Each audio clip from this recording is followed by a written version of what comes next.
Hello PHPers, Bruce here with another example of a useful way to use $_get. And this particular method was inspired by fellow student Joey Hicklin. So thank you, Joey, for doing that. Let me turn off some of the noises that are going on here. So check it out. Have you ever gotten an email from somebody? And let's go into my email here. And here's an email that I got from this company called Bacon on Demand. And it says, "Hello, Bruce. Thanks for signing up for our awesome Bacon on Demand service, blah, blah, blah." And then they give you a link to click on, right? And let's look at the link carefully here. It's localhost for now, but yours would probably be on a web server somewhere on the internet.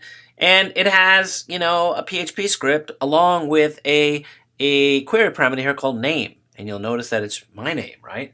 So when I click on that and I go to that page, it's going to give me a custom greeting here that says, "Welcome, Bruce Elgort, and thanks for visiting," right?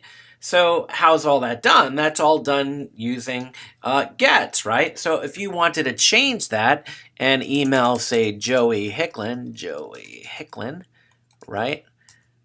It would come back and say, "Welcome, Joey Hicklin." So you have a way as a developer, right, to send these custom links and then use your PHP powers, right, to write PHP and display that attribute, right, that query parameter. Now, let's say if someone just comes to that page without that query parameter, right? They just found the page. So now it says, "Welcome and thanks for visiting." It's no longer custom, right? So a good way for, customer engagement, to show a person their name, okay? So what's the code look like? Let's go to the code. So here it is. It's a PHP script with the stuff at the top here for the. This is another site. Where'd you go? Users.php. Sorry about that. So we have our HTML stuff up here. I define a function called custom greeting, and I'll come back to that in a second. And then I have my header HTML tag and a PHP block that calls the function custom greeting. Okay. Then I close the header, and then I have just some bacon ipsum here, okay?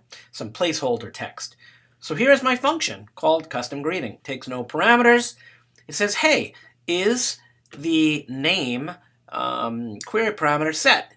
If it is, grab the value and create this custom welcome message.